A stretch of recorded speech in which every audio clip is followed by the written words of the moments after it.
Muhammad sallallahu alayhi wa sallam.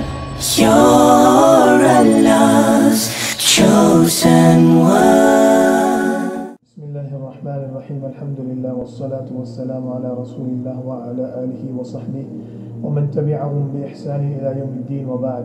Assalamu alaikum wa rahmatullahi wa barakatuh. This is Imam Kashif Ahmed recording for the Prophet's Path.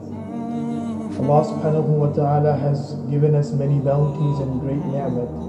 And one of the greatest ni'mat of Allah is our eyesight, and Allah subhanahu wa ta'ala has ordered each and every believer to utilize and use the ni'mat according to the orders of Allah and according to the guidelines that has been put forward by Rasulullah sallallahu alayhi wa sallam. Allah Azza wa Jal has ordered the believers in the Quran, قُلْ لِلْمُؤْمِنِينَ يَغُضُّوا مِنْ أَبْصَارِهِمْ وَيَحْفَظُوا فُرُوجَهُمْ ذَلِكَ أَزْكَى لَهُمْ.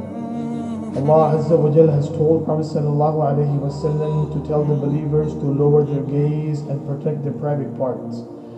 This is more purifying for them, and this will give them a life which is purifying, and it will make Allah Azza wa Jal happy, and it will get them closer to Allah subhanahu wa ta'ala.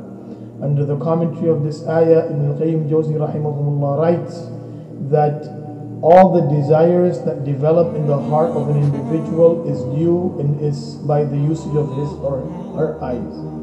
When a person uses his or her eyes according to the orders of Allah, by looking at things which are permissible, by looking at things which will increase the blessings of Allah subhanahu wa ta'ala, then indeed the actions which will be committed by that individual will be pleasing to Allah subhanahu wa ta'ala. And when we misuse our eyes, look at things which are haram, look at things which are not permissible, then indeed we do not appreciate the ni'mat of Allah, and the nur, the light of that eyes is distinguished, and a person does not take benefit from the bounties of Allah subhanahu wa ta'ala.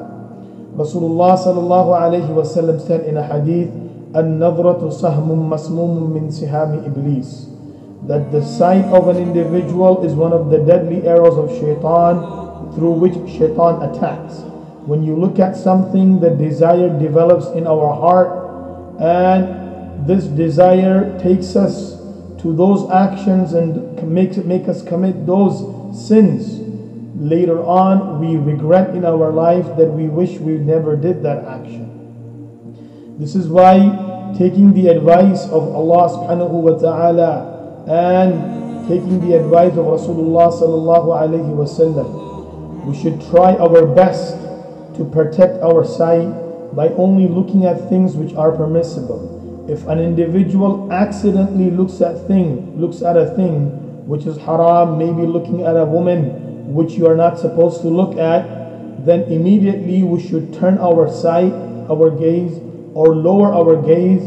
And on this, Imam Ahmed narrates the hadith in his Musnad, in which Rasulullah sallallahu alayhi wa sallam said that a person who looks at the beauty of a woman which he is not allowed to look, then he realizes that he's looking at something haram, and he changes his sight, he starts looking down or moves his sight away from that wrong. Allah Azza wa Jal will give him the beauty of Iman, and Allah subhanahu wa ta'ala will strengthen his belief, through which he can adopt the path of goodness and protect himself from the wrong action and from haram. So we take this advice of Allah and His Rasul sallallahu alayhi wa sallam, and we implement it into our life, bringing the orders of Allah into our life by protecting our gaze, looking at things which are permissible, and not to look at things which are haram.